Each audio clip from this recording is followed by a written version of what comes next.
The exploration of space represented the pinnacle of man's technical achievement and marked a revolution in our perception of our place in the grand scheme of existence. We were able for the first time to look down on our own planet and confront the fact that ours is just one planet amongst many, and our existence is only a tiny insignificant speck in all existence. This revolution heralded an amazing future. The internet and the World Wide Web promised the possibility of a true democracy of information, in which people could freely exchange thoughts and ideas and become better informed. That future never happened. Instead, this is what happened. Why is he getting mad at me? You guys are acting like you guys are 5. Really? Yeah, man. I just turned 6 yesterday, so that's pretty offensive. WTF, this is too mad and too far.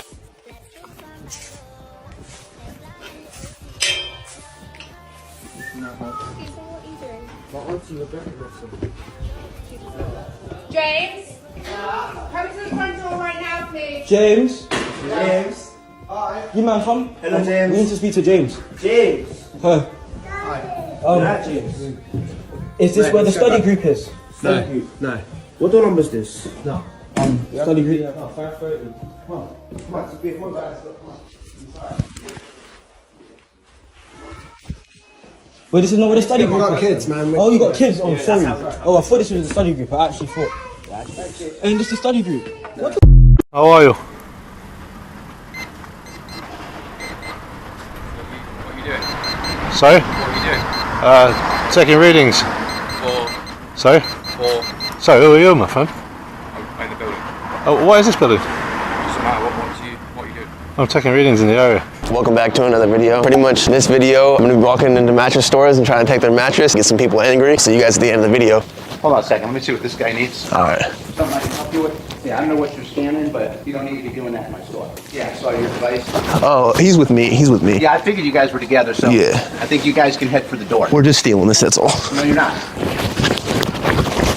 Well, you know what? You got until Metro shows up, so Oh, that's sir. sort you guys out. Wait, So I you- suggest you leave. What are you calling the police for? Because you guys are hanging out here, you're not customers. No, I was gonna buy a mattress. No, you're not. Get out of my store. Get out of my store. I don't understand what's going on. Because you're not allowed to come in and film. No, he's not filming. That's his remote It control. doesn't matter. That's a documentation for my doctor's note. What do you need that for? My doctor's note. For what? Because I've been getting sick lately. Yeah, will you step back? Excuse me? Step back. Step back. Get out of here. Get out of my store. Get out of here. You know what? Don't call the police, sir. Then leave my store. Can I get a hug? Get out of here. I'll get just a hug. Get out of my store. Get out of my store. Just a hug, that's all. No, don't touch me. It's just a hug. Get the fuck away from me. Dude. All right. It's just one more fucking time. Get the fuck away from me. Dude. All right, we'll fucking shoot your ass. Out. Right the fuck now. Both of you. Be gentle with me, please. You will have heard in that last clip the threat to shoot him. Here's another incident involving the same person that happened earlier this year. A jury reaches a verdict in a shooting case involving a YouTube prankster in Loudoun County. You might remember this. Our Matthew Torres has been following this since it happened. He joins us live outside of the courthouse with a verdict and reactions. Matthew. We won't go to Matthew. Instead, I'll explain some background. Tanner Cook is an American YouTuber. His channel is called Classified Goons. He goes around playing pranks on people. Most of my audience are from Britain and may not be aware of him.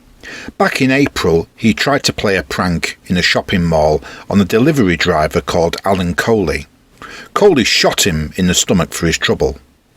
Tanner Cook had gone to that shopping mall, which is in Sterling, Virginia, called Dulles Town Centre.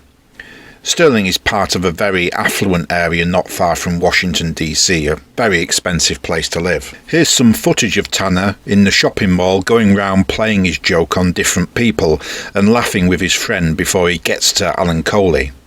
Now here's footage of the actual incident up to just before the point that Alan Colie shot Tanner Cook.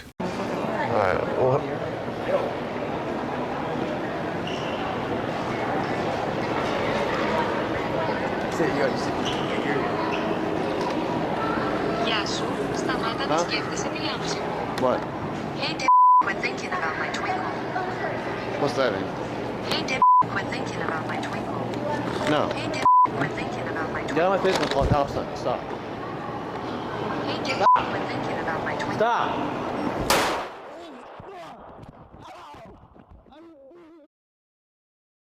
That's what happens when pastoral rights, dating back to early modern England, meet an urban 21st century society in which a disaffected adult who is trying to make ends meet is harassed by a spoilt rich kid. Let's walk through what we've just seen. Tanner Cook and his friend are loitering around, presumably waiting to alight on another victim. Alan Colie can be seen in the middle distance there, waiting to collect the food order for his delivery. Then we see him there with the food order in his hands, which he is on his way to deliver.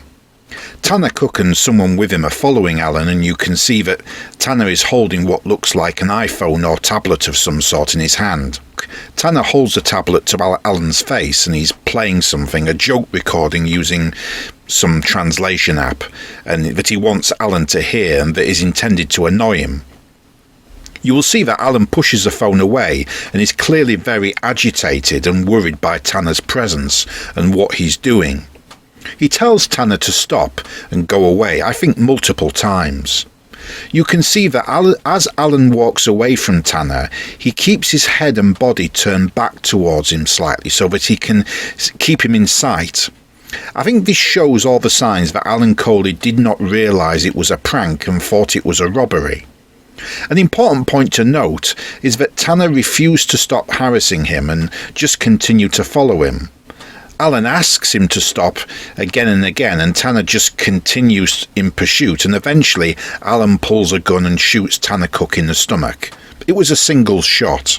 Alan Colie was arrested and charged with aggravated malicious wounding, an offence contrary to Title 18.2, Section 51.2 of the Code of Virginia, use of a firearm in the commission of a felony, contrary to Section 53.1, and also the less serious charge of discharging a firearm inside a building, contrary to Section 279. The most serious charge, aggravated malicious wounding, is defined in Title 18.2, Section 51.2, Paragraph A of the Virginia Code as follows. If any person maliciously shoots, stabs, cuts or wounds any other person, or by any means causes bodily injury with the intent to maim, disfigure, disable or kill, he shall be guilty of a Class 2 felony if the victim is thereby severely injured and is caused to suffer permanent and significant physical impairment. The reference to Class 2 felony is a guide to the penalty, which we don't need to go into here in any detail. Felony is an Old English term for any serious offence. We don't use it in England anymore, but it's retained in the United States. The offence of aggravated malicious wounding seems roughly equivalent to what in England and Wales we would call grievous bodily harm, or GBH for short. Sometimes in England and Wales, GBH is charged together with attempted murder, with the idea that a jury will be given a choice between the two. This is known as alternative charging. The reason for this is that the two offences are often very similar in their facts. That brings me to my point, which is I did wonder why Alan Colie wasn't charged with attempted murder. That's not to say I think he should have been. I just wondered why, because it's surely hogwash to think that you can fire a gun with the intent only of injuring a person. Remember that at all times during this incident, Alan Colie had the option of merely threatening Tanner Cook with the gun, even just by displaying the gun to indicate he was armed, or by firing the gun into the air or away from Tanner Cook and other people. I assume the reason attempted murder was not charged must be something to do with how the law treats intent, which is fairly similar across different jurisdictions. It's easier to prove aggravated malicious wounding since the intent only has to be maim, disfigure, disable or kill rather than intent to kill. Since Alan shot Tanner in the stomach as a reaction to being harassed, it will be difficult to prove intent to kill, and I don't know if under the Virginia criminal procedure someone can be alternatively charged with both offences. Another factor rests on one of the peculiarities that I've noticed about American criminal law, which is that wounding offences are often treated as more serious than attempted murder. This occurs where the attempted murder is not what the Americans call capital murder or first-degree murder. This anomaly, or what to British eyes looks like an anomaly, occurs because for attempted murder, no injury is required to substantiate the charge. Essentially, the only condition for attempted murder is that there is an intent to kill the victim. As a result, aggravated malicious malicious wounding is more serious in Virginia criminal law than attempted murder, since harm was actually done, and this explains why the prosecution partly explains why they've opted for that charge. Anyway, at trial, the prosecution argued that the shooting represented force that exceeded the threat to Allen. He took a gun to a phone fight, so to speak. The defence argued that the shooting was self-defence. Allen was found not guilty on the main charges of aggravated malicious wounding and use of a firearm in the commission of a felony, but was found guilty on the more minor charge of discharging a firearm inside a building. As at the date of this video, he remains in custody awaiting sentence on that lesser charge.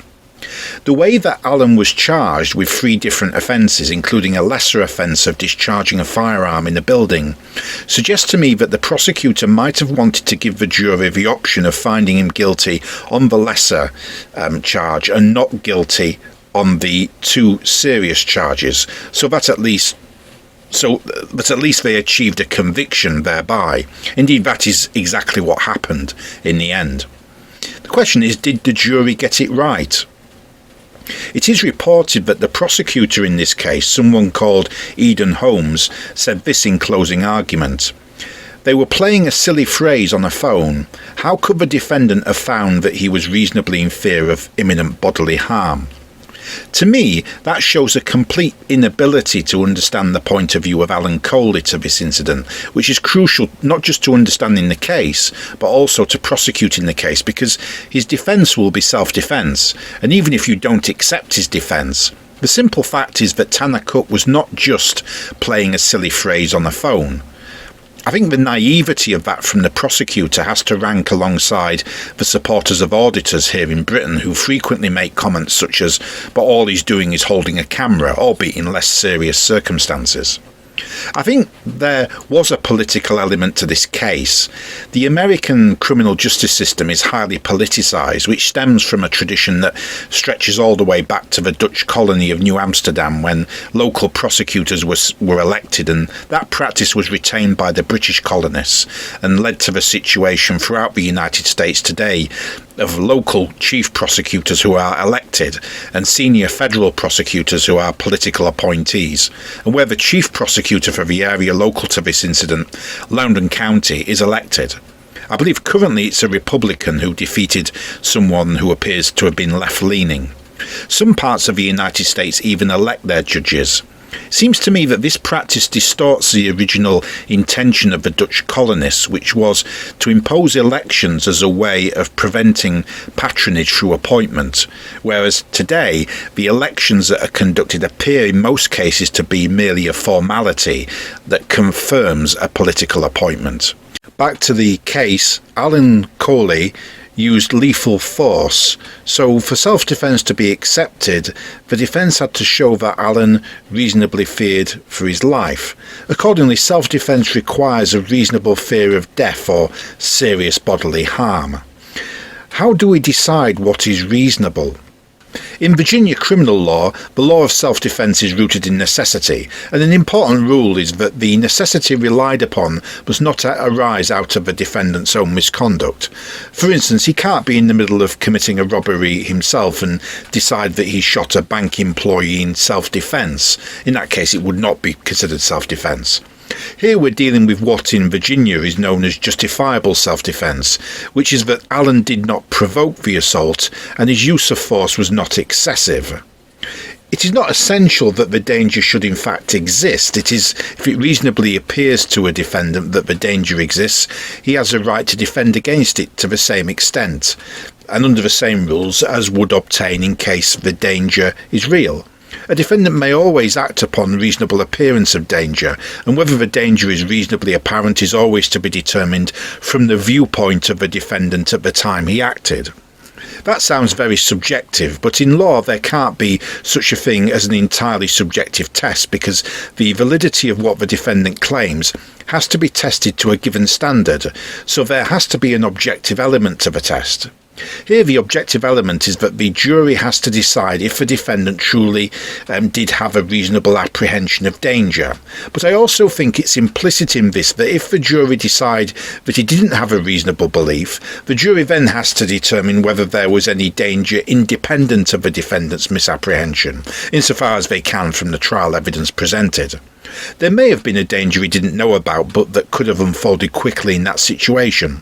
What all this means is that to successfully claim self-defence in Virginia, you need to be able to prove that you were threatened, not that you believed that a person was a threat, but that they performed some action that indicated attack.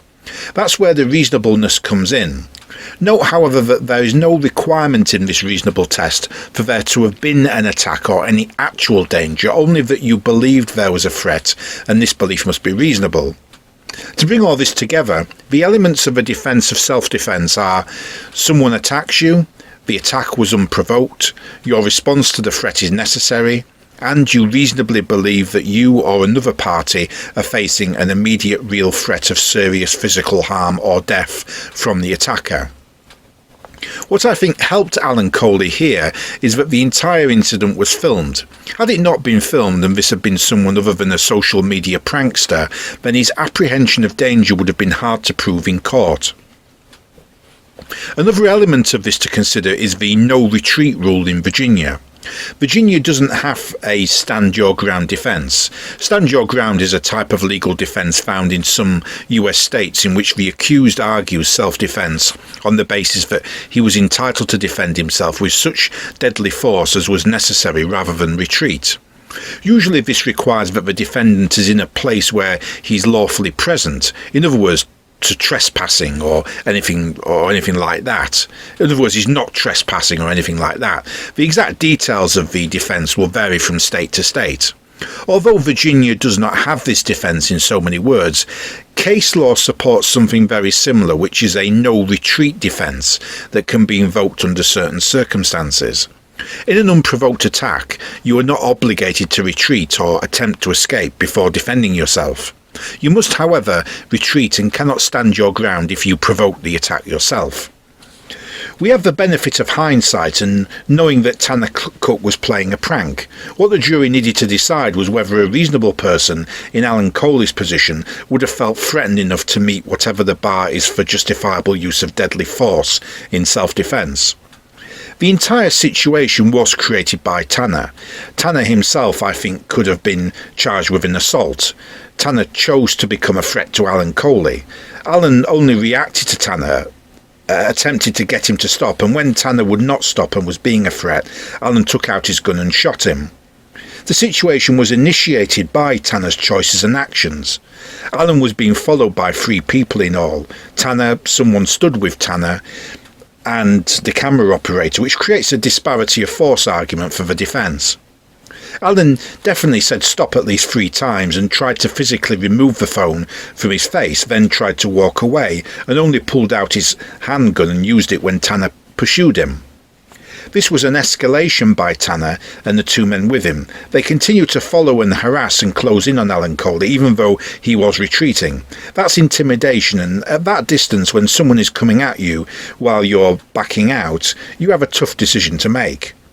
Tanner Cook was arguably committing the offence of disorderly conduct in a public place, contrary to Title 18.2, Section 415 of the Code of Virginia, and simple assault, contrary to Section 57, in that Alan Colie had a reasonable apprehension that harm would be done to him, and also the offence of using profane or indecent language via a wireless telecommunications device, contrary to Section 427. At the very least in this situation, Alan Colie has the benefit of a no-retreat rule in Virginia case law. It's easy to sit here after it's happened and dissect it, not having been in Alan's shoes. We don't know Alan's physical limitations. He might not have been capable of running at all, especially outrunning 3 younger, healthier attackers. We should bear in mind in all this that an unarmed person can be violent, and Tanner looks like a good 4 or 5 inches taller than Alan in the footage and probably more athletic as well. Tanner was intentionally behaving irrationally to make Alan uncomfortable and nervous, and there was no way for Alan to know what was going to happen. It is easy to see how Alan Colie, facing this behaviour with no outside context, could have legitimately thought he was in danger of serious harm. And the type of prank that Tanner Cook is pulling depends completely on people thinking there is some actual danger without any context in the first place. It's not that this perception of danger just happened to occur as a byproduct, it's the design of the whole thing. The iPhone or whatever it was that Tanner had in his face could have been a distraction to enable someone else to rob Alan, in Alan's mind. Arguably, Tanner and his fellow pranksters intentionally chose a man who was by himself, smaller than them and potentially weaker than them physically. To be fair, Tanner does try out his pranks on a wide range of people, but he tends not to attempt pranks on strong young males, larger groups of people, police officers or anyone larger or stronger than him. I must say that even taking all this into account, however, it does seem extreme on Alan Colie's part to actually shoot him. Surely he had other options. Something to bear in mind, however, is that we can't always allow for a rational response in these situations. A few years ago, there was a YouTube prankster who would dress up like a stereotypical movie hitman and leave a briefcase next to someone, then talk into an earpiece and say something like, "It's armed," or something to that effect. It was pretty obviously a prank. A real hitman isn't going to dress in a suit and gloves, and they aren't going to conspicuously leave a bomb next to you and then say it's armed within earshot. But that's with a rational, normal mind. In a situation where a strange man who you don't know walks up to you and leaves an object next to you and walks away, that could cause some level of intense fear, and that person's logical thinking might skip putting all that together and just jump into survival mode. So what's my view of the incident between Alan Colie and Tanner Cook? Despite all these various points in Alan's defence, my opinion is that even allowing for the different cultural expectations that apply in Virginia and the rest of the United States compared to Britain, the decision of Alan Colie to not only take out his gun but use it was excessive force, and he should not have done it, and I think the jury could have found him guilty on all the charges. The reason boils down to the lack of necessity. I think Alan, given his situation, did have a reasonable apprehension of a threat of some kind, but I don't believe the lethal force used was necessary.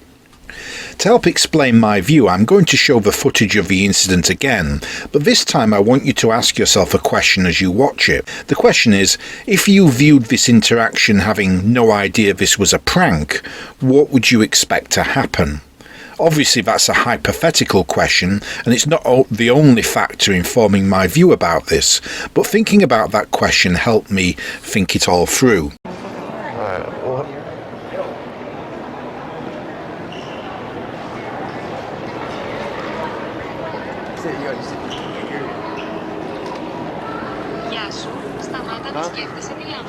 What? Hey, quit thinking about my twinkle. What's that mean? Hey, quit thinking about my twinkle. No. Hey, quit thinking about my twinkle. Get out of my face and call Thompson. Stop. Hey, quit thinking about my twinkle. Stop!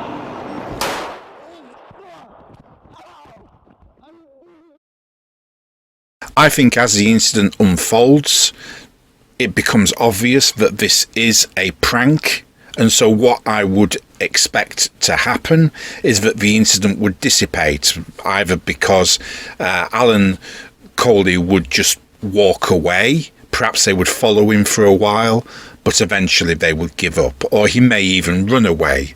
What I would not expect to happen is that Alan Colie would react by turning around and shooting Tanner Cook. Maybe he might punch him or do something else violent, but I would not expect him to shoot him. The reason I decided to side with Alan Colie partly and say that I accept he had a reasonable apprehension of a threat is that he is a delivery driver and he has a concealed weapon because he clearly believes that he could be robbed, and that belief is well founded, and he did not ask for these idiots to approach him, and they did pursue him. But I'm being generous to him because I'm not convinced that a robber would have acted in this way, and this brings me to the necessity element. I don't believe that Alan Colie's actions meet the necessity requirement. None of his assailants were wearing masks. They're just holding tablets and there was a third person behind him, the cameraman, or who was holding a tablet or whatever to film it. And Alan must have been aware of that person too and realised he was being filmed. The mall had people milling around, people seated nearby, and it was in the middle of the day. The whole scenario doesn't fit with an attempted robbery. There was nothing to suggest that Tanner was going to rob him. Tanner's behaviour was not consistent with that belief, and if Alan really thought he was going to be robbed, he could very easily have left the scene by running, or if need be, he could have threatened Tanner with the gun before choosing to fire. Threatening him with the gun could still have been an offence contrary to Title 18.2 Section 282 of the Code of Virginia, but nowhere near as serious as the offence he was actually charged with due to firing it and shooting Tanner. He could also have used a non-lethal weapon that, when reasonably used, and not considered deadly force. Non-lethal legal weapons in Virginia include pepper spray, which is permitted under Title 18.2 Section 312 of the Code of Virginia. He could easily have used pepper spray to good effect, and had he still found himself in trouble with the law, the potential charge would have been the much less serious offence of assault. My understanding is that in their closing argument, the prosecutor even stated that Alan Colie had brought a gun to a cell phone fight, implying that he had non-lethal or less lethal options open to him under Virginia law. To continue that Old West analogy, it was often said of gunslingers that they were fast with a gun, but that saying didn't always mean what people often think. It didn't always refer to being quick on the draw. The whole quick draw thing is mainly an invention of Hollywood. Rather, it meant quicker in regards to the decision to use the gun or not.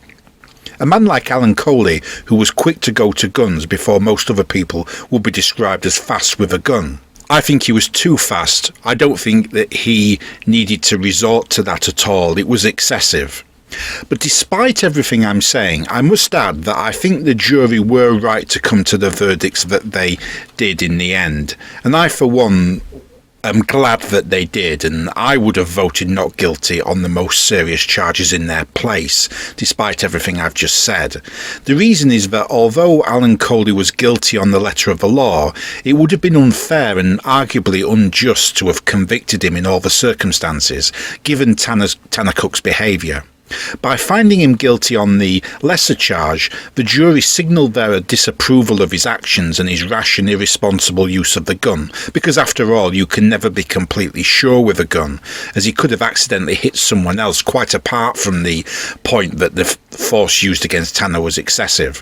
And this ensures it will be harder for him to own and possess firearms in the future, but without condemning him to a lengthy prison sentence and a more serious criminal record, which I think would have been very unfair on him given all the circumstances.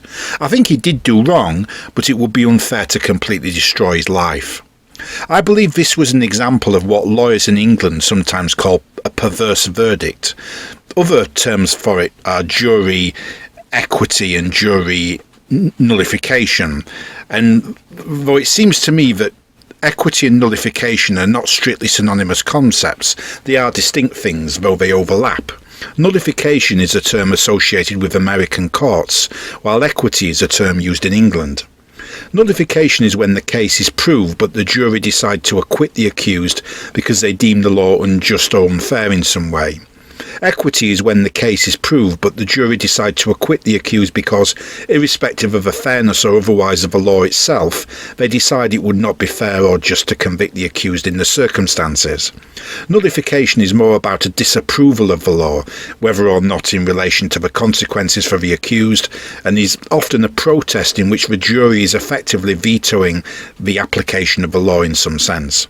Equity is more about the consequences for the accused rather than an opinion about the fairness or otherwise of the law itself. I think this was a case of a jury extending equity to Alan Colie. I think during their deliberations they may have realised that on a strict application of the law he was guilty on all charges, but to convict him would be unfair having regard to all the circumstances. They let him off basically, but some of the jurors must have been unhappy with this, so a deal was struck in which they convicted him of the least serious charge to satisfy some of the jurors. I'm hopeful that Alan Colie can appeal the conviction for discharging a firearm in a building on the basis that, since the jury acquitted him on the more serious charges, to allow the lesser conviction to stand would violate his right to bear arms under the Second Amendment to the United States Constitution, and indeed also Article 1, Section 3 of the Bill of Rights of the Constitution of Virginia. Since he has been acquitted on the more serious charges, it could be argued that, as far as the law is concerned, Alan Colie was placed in an impossible situation of violating the law and defending himself, or complying with the law and being the victim of what he reasonably believed was an attack on his person. Some would argue that that is the price that should be paid for bearing arms, but my opinion is that that's fundamentally unfair. This is not the first time a so-called prank by a YouTuber has gone wrong in this way. There are many such cases. Here's one other example. We are learning new information tonight about a 20-year-old who was shot and killed in Old Hickory over the weekend. Police say he was apparently pulling a prank robbery with butcher knives for a YouTube video. One of the men they were fake robbing thought it was real and fired his gun. News 2's Stasi almost looked into both the shooting and these prank videos. It was supposed to be a silly prank for some clicks on social media, but it ended a young man's life in the parking lot of the Urban Air Trampoline Park. If you're in a situation where somebody is that close and they're threatening to rob you and you believe it's real, you may use self-defense, even deadly force, if the person's attacking you. Police say YouTuber 20-year-old Timothy Wilkes and a friend attempted to make a fake robbery video, walking up to a group of people with butcher knives. 23-year-old David Starnes was in that group. He told police he thought it was real, so he pulled his gun out and fired shots, killing Wilkes. Well, in actuality, this was not a real attack, but self-defense is subjective. Did the person honestly believe that they were being attacked with a knife? Under Tennessee law and even U.S. law, Starnes may be protected pending a police investigation. But under YouTube policies, this kind of video isn't allowed on their site. 2 years ago, YouTube changed their content policies after the Bird Box challenge went viral, prompting people to post videos of themselves doing things blindfolded. And other challenges encouraged youth to eat Tide Pods and set themselves on fire. The platform, owned by Google, pointed us to the facts page on their website, stating they don't allow pranks that make victims believe they're in serious physical danger. Rabin adds that while there may not be a case in criminal court, Wilkes' family could sue in civil court. Because the standard of self-defense is a little different in a civil context. He may have been negligent. He might have had to wait. Reporting in Nashville, Stasi Olmos, News 2. Now, some important questions police will be asking in this case. How far from Wilkes was Starnes, and how many times was he shot? No charges were brought against the shooter of Timothy Wilkes. That doesn't surprise me, as he was being approached by two strange men carrying butcher knives. Even so, from a British perspective, all of this is quite unsettling, purely because of the fact that the law in most jurisdictions of the United States seems to allow people to use a gun in such circumstances. And common sense would dictate that using a gun is per se a threat or use of lethal force. Guns are a very serious business. Putting aside the rights or wrongs of a prank, and certainly coming at someone with a butcher's knife is asking for it, but the fact that somebody can be shot in a normal street setting is alien to the British experience. Even today, with all the problems we have in Britain, people shooting one another is still quite an unusual occurrence, and our police are still mostly unarmed. Bad reactions to British YouTubers are typically pretty mild in comparison. So, how bad is Britain's young urban feral youth problem? It's very bad. Your risk of being seriously hurt just for going shopping in a major city is a lot higher in Britain than even in some war-torn regions. Now, what I want to show you is exclusive footage from the eye of the storm when you've been stalked by a group of very feral, very urban, very animalistic youths. And during the attack, they were like, knock him out, take his camera, take his backpack. Because I was filming them being detained for breaking the law. They're criminals. Enjoy the footage. And hope you realize I had to do all this with one hand holding the camera. And little pussies didn't even hurt me. They're so angry. So a bunch of young men of diverse characters. There's friendly ones, there's unfriendly ones, very diverse. That's a plainclothes policeman, probably kicking them out of the city because they've been scamming the public with a fake charity. And one of them came up to me, and it'll be on the main video, guys. Came up to me and made some threats. I pushed them back, and it kicked off. It kicked off. Anyway, big thanks to Plainclothes, keeping the city safe of masked young thuggish characters. We're going to call the police, are we? And you boys? We're going to call the police, are we?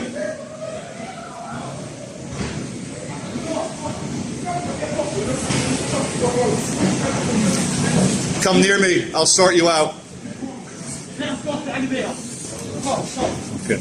Get back down, yeah? No.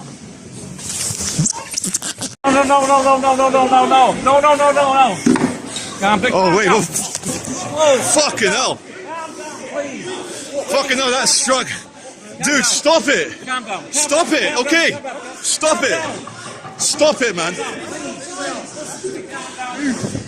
Stop it. Stop it, you fucking hell, man. Stop it. Stop it. Calm down. Fucking hell. Calm down. Stop it. No.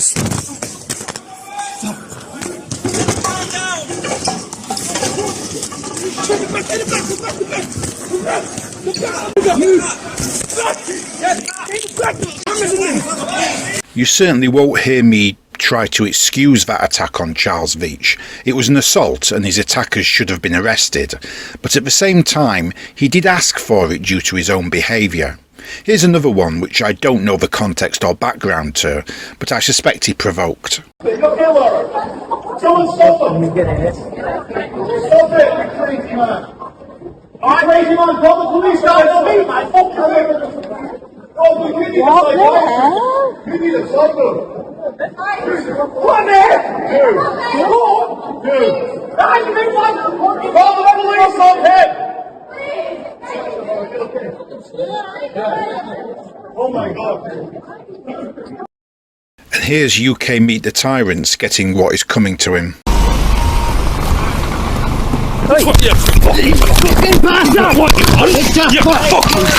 That was an assault on UK Meet the Tyrants, but he provoked it with his harassment. I'm not aware of any British YouTuber getting stabbed, let alone shot. Personally, I think it's a matter of time before an auditor suffers that fate. In the United States, it's more common, and going back to the Timothy Wilts case, the fact that the prosecutor in Tennessee in the Timothy Wilts case decided that no charges should be brought, implying that shooting the prankster dead was reasonable, suggests that the men holding the knives must have done so in a way that did not make it obvious it was a prank, or were even holding the knives in a way that was threatening. It also implies to me that the assailants didn't expect to encounter armed civilians, which seems foolish as, without going into any detail, it appears that Tennessee has fairly relaxed gun laws. At the time this incident took place, the requirements for a handgun permit in the state of Tennessee were fairly lax, even more so today, with no significant obstacles to gun ownership and possession there, so playing a prank of that nature on a stranger seems pretty stupid. As for Tanner Cook, YouTube have done nothing about him. Classified Goons dates back to almost a year prior to the incident with Alan Colie and is still up and monetised. This was not just an isolated case of Tanner Cook going too far, he regularly goes too far and causes incidents. Excuse me? This is my stuff. Say it one more time. This is my stuff. What do you mean? I buy this. No. Hey. Wait. What's going on? I scanned it. You're taking that from me? What? What? Excuse me? Yo, what's up? Wait, what happened? I buy those stuff. Look, those groceries, those are mine. You fucking kidding me? You see the water bottle? Hey! Get off! Idiot! How's it going, man? Disappear from me, okay? Bro, homie tried to fight me over his paper towels. That's actually comedy. But me personally, like if someone's trying to take my groceries, I'm probably giving the same reaction. I feel like everybody is not gonna let anyone take their groceries. But bro, that was that was hilarious. I must admit though, some of Tanner's sketches are funny. I particularly like the one where he accuses people of filming him. I'm gonna have to ask you to leave. What? You guys can't be in here recording. That's not me. I don't know him. You gotta leave, bro. I don't know him. You can't be in here recording with him. I don't know him. He's not with you? No, he's not with me. You can't be in here recording, bro. What don't you get? I'm not with him. I don't know who that is. So he's not with you? No, that's what I'm trying to... Well, who is he? I don't know. Should we ask him? I don't know. Seriously, I don't know. No, I just want to figure this out. So you're not, I know you're not with him, but who is this guy? Why is he recording you? That's weird. I don't know. Was it a boy or a girl? I don't know. This is one of the last ones. Yeah, that's the end of it. This guy's not with you, is he? No. He's just filming you guys out through the window. Whatever works. What a weirdo. What are you filming me for? It's around nobody's home. He's got earbuds in. You think he's listening to music? I don't know. You speak English? He's not with you guys? No. Hi. At this point, you're trespassing. I'm reporting a trespasser. I'm over here at the Auburn Volkswagen, the dealership. We got a gentleman here. He's got a camera. He's following me. And he's following. I don't know who this other guy is, but he's following this other guy around, just recording him. He seems to not be all there mentally. I don't know. It's some random guy that's. Are you sure it's a guy? I'm not sure. So. It's Caucasian, probably, I don't know. He's got a black tank top on. I also think the prank he did at an airport where he accused people of taking his luggage and called himself Schneider Prinkle was just too funny. I must admit I cracked up watching it. I have a lot of medications in there and they're trying to steal my medications. They probably want to get high. I don't know if that's like their thing. I'm good, thank you. Did you just fly in, sir? Yeah. It's okay. I'm going to help you. Yeah, don't worry. I'm going to help you. Where did you just fly in from? Alaska. On what airline? Turkish. Give her bag. What's going on here? Somebody stole my bag and it has a lot of prescriptions in there and medication, and they just wanted to take it because they wanted to get high. Okay. He said he flew in on from Alaska on Turkish Air, but I believe he's missing his medication. Is an issue, and he needs some help. He believes his wallet was stolen on the aircraft, and he believed his bag was stolen. I also think that when they were like circling around my bag, they were laughing at me, and they gave me a wet willy, and then they also gave me a knuckle sandwich. Okay. What's your name, sir? They call me Schneider. Okay. What's your full legal name? Water spill next to carousel number 2. This is Southwest Airlines. Are you guys together? Area. Who? You and him. He's recording me? I don't know. I'm just. Do you think this is some type of game? So your last name is Schneider? Well, they call me Schneider, and then my last name Prinkle. Pringle? Prinkle. Prinkle. Yeah, Schneider Prinkle is what they call me. Okay. But I'm not really asking what people call you. I'm asking what your real name is. Well, that's pretty real because they call me that. No. So now I'm confused. I've been doing this 23 years. I've been doing this for a year and a half. He's been doing it 22 years. I've never met anyone that has not had medication that can't tell me what their name is. Seriously? Yep. Oh. Yeah, sir. I'm telling you right now, do you want to stay out of cuffs? Well, I'm straight, so yes, I do. Okay. You know what? You're detained.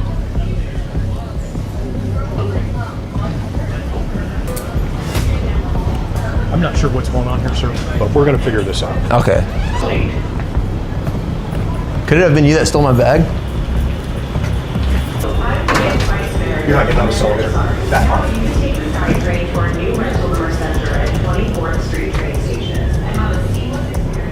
Who's that guy? That guy's weird. He keeps following me.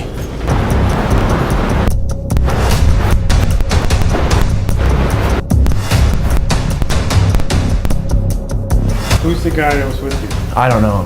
He just keeps following me with the camera. Schneider Prinkle, knock it off, or you're gonna go to jail. To me, those are pranks. They are cruel, but they're also funny. If we're honest and balanced about it, there are parts of what he does that are funny and entertaining. Some of his pranks also highlight a serious point, which is the blind obedience of ordinary people. I'm with the sobriety patrol unit. Yep. Can I do a couple, I gotta do a couple tests on you guys? I'll pass. Well, it's not optional. What are you gonna do, arrest us? It's 2 double-step tests, so I just want you guys, could you guys put your hands together like this? Raise them up. Clap them down at your sides. And then take a knee. Take a knee. Take a knee. And repeat after me. Say, I'm sober and I should not be asked these questions. I'm sober and I should not ask these questions. The problem is that he frequently oversteps the mark and doesn't know when to draw the line. So what is a prank? How do we tell a prank from abusive, bullying or criminal behaviour? Not all pranks are created equal. A prank is a prank, but sometimes a prank is more than a prank. So what's the difference? I think the difference is that there are points when, if taken too far, a prank ceases to be just a prank or a prank at all. It becomes something else. That something else could be harassment.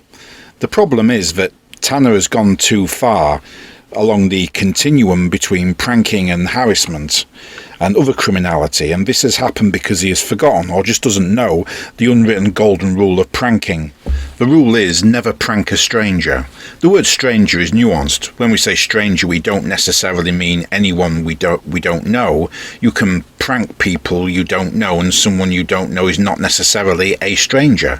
What we mean by stranger is somebody who does not share a common cultural understanding with us. It could be because the person is from abroad and from a different part of the country and just doesn't share our understanding of things. Or it could be because the person is not from our firm or business or company or family or street or social club or school, and is therefore not in on things and won't understand the joke, trick or mischief behind the prank. Maybe outsider is a better word than stranger, but whatever you want to call it, it's a very important rule for the success of a prank. Because the subject of a prank has to understand in order to appreciate that it is a prank and nothing more than that. Both a Colie incident with Tanner Cook and the Timothy Wilkes incident in Tennessee are cases in point of what can happen when the golden rule of pranking is not respected. This is Timothy Wilkes, the man with the butcher's knife, and this is David Starnes, the man who shot him. Timothy Wilkes probably would not have been shot or hurt if he had just played the prank on a friend. Instead, he played the prank on a complete stranger who had no way of surmising it was a prank. Just looking at them speaks a great deal as to what the problem was. They probably lived in different worlds, and there is no way David Starnes would have understood that Timothy Wilkes was pranking him. I appreciate that in Tanner's case, it wasn't a prank or simple practical joke anyway, really. It stopped being that when Tanner Cook persisted, even when it became apparent that Alan Colie was alarmed by his presence and what he was doing. But the other point to make about it is that Alan Colie could never have been on the same wavelength as Tanner Cook. He was not in the Tanner Cook club. Alan Colie was a delivery driver in his early 30s who lived in a trailer outside his parents' house. Tanner Cook was and is an immature and privileged man in his early 20s. What Tanner Cook showed was a lack of social awareness. His victim was a stranger to him in every sense. People who have to work for a living, especially when they're working, have a shorter threshold when it comes to being messed around and pranked. You don't know what somebody's going through and what will set them over the edge. A rich person lives a carefree life and has never known struggle or pain and may see the poor man as simple entertainment to pick on. Tanner often films around cold, sterile corporate shopping malls, places like that. For me, his videos capture perfectly one half of the contrasted impression I have of the United States. On the one hand, a beautiful natural landscape. On the other, it all seems a bit corporate, sterile, soulless and artificial, with those strange straight roads, mass suburbs and commercial signs everywhere. The author J.B. Ballard based much of his fiction on the link between brutal architecture and human behaviour, and this links back to a point I made in a previous video about how auditing and similar social media content, such as that of Tanner Cook, points us to a Huxleyan future in which we all live in what Ballard called, in an essay to his novel Crash, a brutal and erotic overlit realm ruled by advertising and pseudo-events, science and pornography, where the suffering of others becomes entertainment for the masses. A common pattern for these characters is that people like Tanner Cook is that they try this very offensive stuff on people, whether ordinary people or police or security staff, and try to bait them and then accuse them of having a bad sense of humour. Poor child has been spited by you. You was a mother. That is it. You was a mother because you're selfish. Well, the DNA test results show that Ash. That's another form of media abuse of ordinary people for mass entertainment, in which the troubles of ordinary people are mocked and exploited, but those same troubles are often caused by the very system that entrenches the privileges of people like Tanner Cook. Tanner Cook can't excuse his immature and obnoxious behaviour by saying it's all in good fun. Most normal people want to be left alone by strangers, not bothered by attention-seeking people, whether it's pranksters like Tanner Cook or auditors like Marty Bladborough. Tanner Cook's parents support him. His father, Jeremy Cook, defended his son from the off. They had a phone that was in his face, and they were trying to do a Google Translate prank. I'm sure they were saying something to him that wasn't, making him laugh, or he wasn't enjoying it. And so he got mad and he shot my son.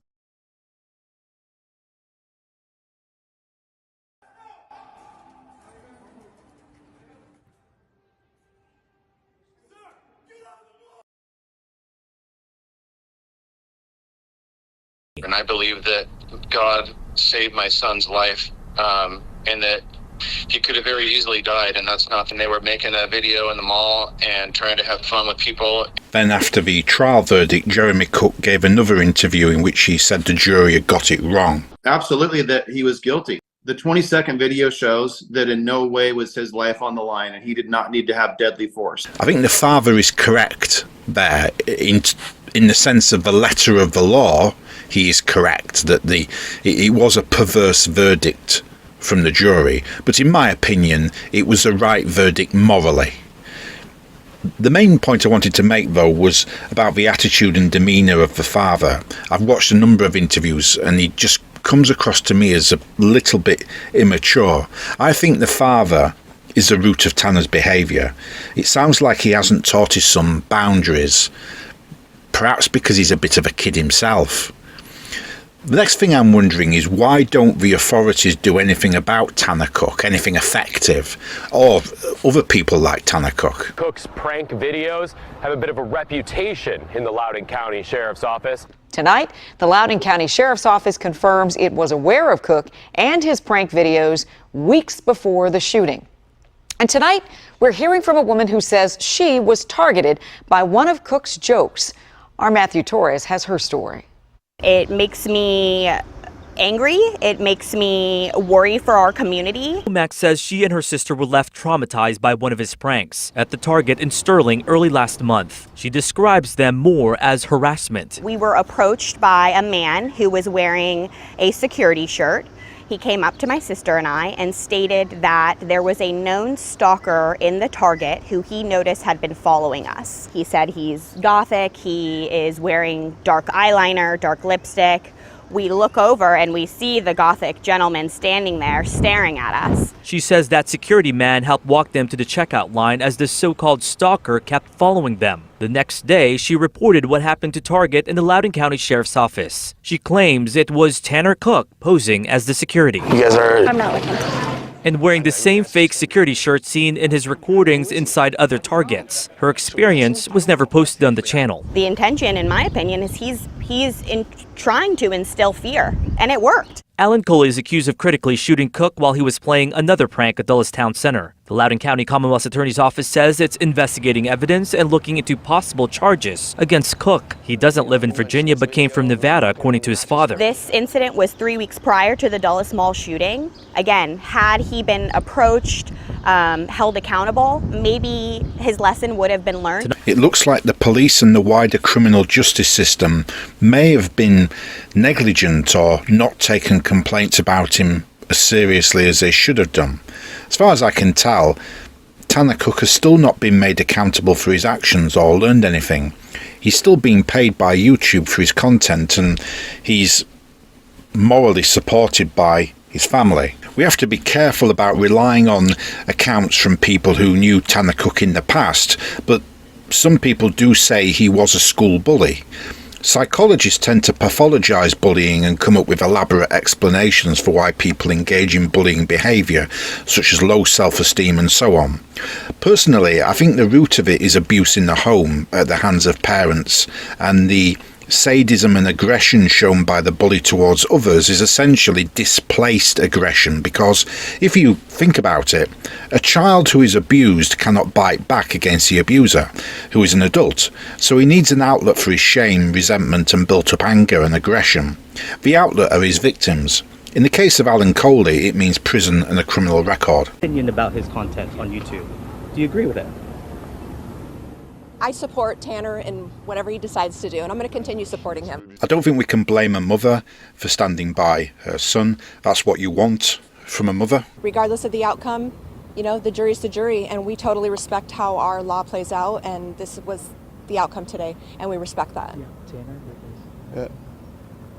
Let's go. Just real quick, Tanner, you said you wanted to. What's your message to the people who might have a question about your content itself? I don't know. Guess I'll just have to keep watching. So you'll continue to make videos? Yeah, probably. We'll see, you know? How disappointed are you about this? I really don't care. I mean, it is what it is. It's God's plan at the end of the day, so. I think the most telling thing there was what Tanner Cook said himself. When he says it's God's plan, that to me is not a statement of faith, but a statement of indifference. He doesn't care. He's just ruined a working man's life with this incident, a working man who was trying to make ends meet. Tanner Cook is a spoiled rich kid and he doesn't care. He's indifferent to the misery that he has caused to Alan Colie and Alan's family. Can we really blame him though, when all the people who should be bringing to bear some moral direction and influence on this young man don't seem to care?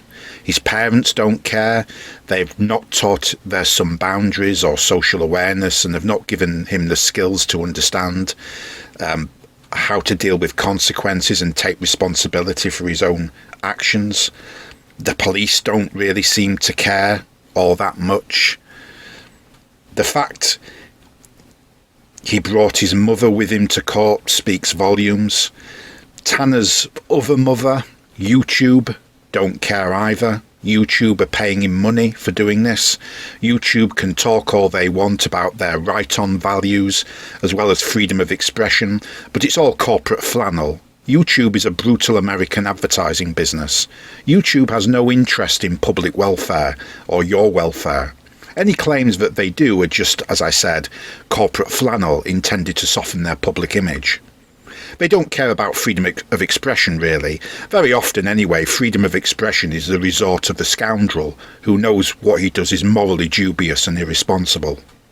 In reality, YouTube is an advertising business, and channels that earn lots of views help YouTube bring in revenue from advertisers, while channels that don't earn lots of views are just a drag on YouTube.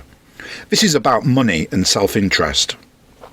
YouTube is helping to create what the critical theorist Guy Debord called the society of the spectacle, in which authentic experiences are replaced by representations.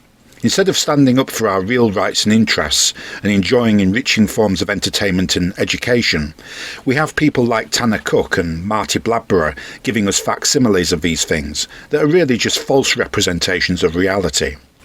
When clowns like Marty Bladborough, Auditing Yorkshire and Ace Audits and all these other idiots make up bogus law like their interpretation of Section 33 and flout property rights, they are not disseminating any real knowledge or understanding or learning. They are just mocking the law. They are not equipping you with the tools for rebellion or dissent. They're instead sending you down a dead end. The same applies to the likes of Alex Jones, Russell Brand, David Icke and so on. Whether such people actually believe their rhetoric is debatable. The point is they have no net positive effect. They just spread illogicality and confusion and muddy the waters, making it harder to mount a more genuine and coherent challenge to the system.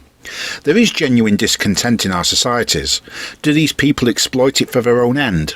The hard truth is that people in general can be gullible or credulous, and they will believe stuff if enough of other people appear to believe it. Witness how ready the public at large were to believe and obey what was being said by the authorities about COVID-19 and to wear face masks and submit to unnecessary vaccinations. Witness equally how people like David Icke and Russell Brand and, at the more humble level, Marty Bladborough, worked as a flip side of that and often put forward arguments that were not based on evidence. They are the antisocial types who are ready to exploit the masses, and if they get a good following, then there is the attraction of money involved through various mechanisms such as advertising or sponsorship. The tools for dissent against the prevailing social order are actually found in the common law, in creator-endowed rights, the things that form the basis of American legal and political thinking and came from England's liberal traditions and derived from, amongst others, Sir William Blackstone, the great English jurist, John Locke, the English philosopher, and Aristotle, the ancient Greek philosopher, and many other pioneers. Both Tanner Cook and Marty Bladborough are disconnected from reality to varying degrees. Tanner Cook is disconnected from the realities of American society, social decline, economic hardship, and the simple fact that much of the population is armed and can shoot him. He doesn't care about wasting the time of the police. He doesn't need the police. It's poor people who suffer crime in the main. Marty Bladborough does not work for a living and has no understanding of the experiences of working people. He's indifferent to them and mocks them and uses them as tools for entertainment. He doesn't care about wasting police time or the impact that will have for people who actually do need the police. The comments underneath Marty Bladborough's videos are from other Marty Bladboroughs, people like him who don't have to work, maybe they're retired. Some of them are young people who sadly are disaffected from society. Some people would say that these people are expressing their resentments, but I think they're just as privileged as Tanner Cook. Marty Bladborough and his supporters are expressing a privilege. The parent who spoils them is the state. They live in reasonable comfort, and they have a leisured lifestyle to be able to go around pranking people. Alan Colie didn't have the social safety net that Marty Bladborough has. He had to work, and when he's released from prison, he will go back to a life of work, now made even harder.